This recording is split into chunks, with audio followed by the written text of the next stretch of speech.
हर जंगल की अपनी एक कहानी होती है। ऐसी कहानियां जो जंगल में जन्म लेती हैं और वहीं समाप्त भी हो जाती हैं। लेकिन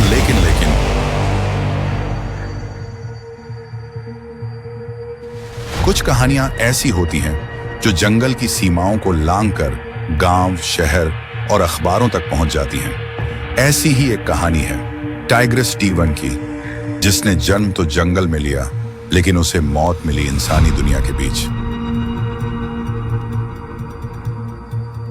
वर्ष 2012, महाराष्ट्र के यवतमाल जिले का एक घना जंगल, जो ताडोबा अंधेरी टाइगर रिजर्व के बफर जोन से सटा हुआ था, यहीं जन्म लिया एक बाघिन ने, जिसे आगे चलकर T1 कहा गया। शुरुआत में वो एक सामान्य बाघिन थी। उसकी अपनी टेरिटरी थी, करीब 150 वर्ग किलोमीटर।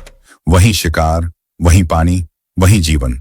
लेकिन वक्त बदला, जंगल सिमटने लगे, खेत जंगलों के अंदर तक आ गए और इंसानों की हलचल अब उसकी दुनिया का हिस्सा बन गई। इसीलिए अब जो इलाका सिर्फ जंगल था, अब वो संघर्ष में बदलने वाला था। 2016 की एक सुबह एक ग्रामीण लकड़ी लेने जंगल गया, लेकिन वापस कभी नहीं लौटा। शाम तक खोजबीन शुरू हुई और कुछ घंटों बाद उसका अध खाया शरीर झाड़ियों में मिला। गांव में खौफ फैल गया। सबके मन में एक ही सवाल, ये किया तो किया किसने? बाघ था या तेंदुआ?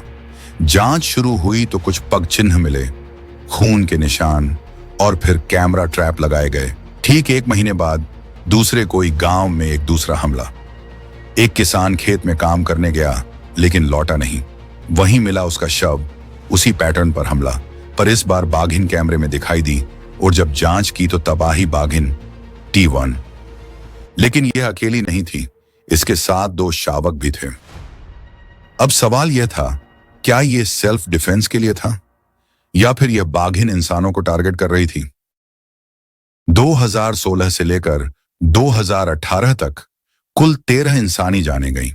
कभी किसान, कभी लकड़हारा, कभी पशु चराने गया कोई चरवाहा। हर 2-3 महीने पर एक नई लाश, और हर बार T1 की मौजूदगी। विशेषज्ञों का मानना था कि T1 की प्राकृतिक सीमा लगातार सिमटती जा रही थी। जंगल के भीतर इंसानी दखल बढ़ चुका था। कई घटनाओं में तो ऐसा भी हुआ कि लोग अनजाने में सीधे उस इलाके में पहुंच गए जिसे T1 अपना क्षेत्र मानती थी। ऐसे में टकराव होना लगभग तय था। लेकिन सवाल यह है, क्या ये हमले जानबूझकर थे, या हालात ने एक शिकारी को हिंसक बना दिया? इसी दौरान फॉरेस्ट डिपार्टमेंट ने भी काफी लगातार कोशिश की, पर हर बार एक ही परिणाम, निष्फलता। एक बार ड्रोन से जंगल में बाघिन की हलचल मिली, पर टीम समय पर न पहुंच सकी और बाघिन निकल गई। फिर एक बार T1 को पानी के स्रोत के पास देखा गया, पर जैसे ही ट्रैंकुलाइजर गन उठी कि सीधा झाड़ियों में गायब। और एक बार ट्रैंकुलाइजर का शॉट चला, पर सही कनेक्शन बना नहीं पाया। अब तो बाघिन ने भी सतर्क रहना शुरू कर दिया था। गांव वालों का सब्र टूटने लगा, नारे लगने लगे, T1 को गोली मारो। वन विभाग 2 हिस्सों में बंट गया। एक पक्ष उसे जिंदा पकड़ना चाहता था, दूसरा कहता था कि अब कोई रास्ता नहीं बचा। 2 नवंबर 2018, कुछ ग्रामीणों ने खबर दी, T1 को गांव के पास देखा गया है। जंगल में आखिरी ऑपरेशन शुरू हुआ। वन विभाग की टीम, ट्रैंकुलाइजर गन, एक लाइसेंसी शूटर और स्थानीय मार्गदर्शक चारों ओर निगरानी रख के आगे बढ़ रहे थे। जंगल में चारों ओर सन्नाटा था। फिर अचानक झाड़ियों में हलचल हुई। दूरी पर 2 चमकती आंखें नजर आईं। पहले ट्रैंकुलाइजर चला, फिर एक गोली। T1 वहीं गिर गई। वो बाघिन जिसने 3 साल तक यवतमाल को दहशत में रखा था, अब नहीं रही।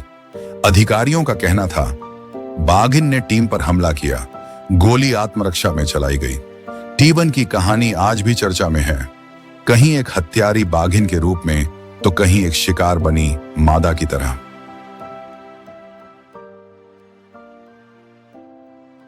अगर यह कहानी आपको अच्छी लगी हो तो वीडियो को लाइक करें और चैनल को सब्सक्राइब करें, और कमेंट में बताएं आप आगे किस टॉपिक पे जानना चाहेंगे।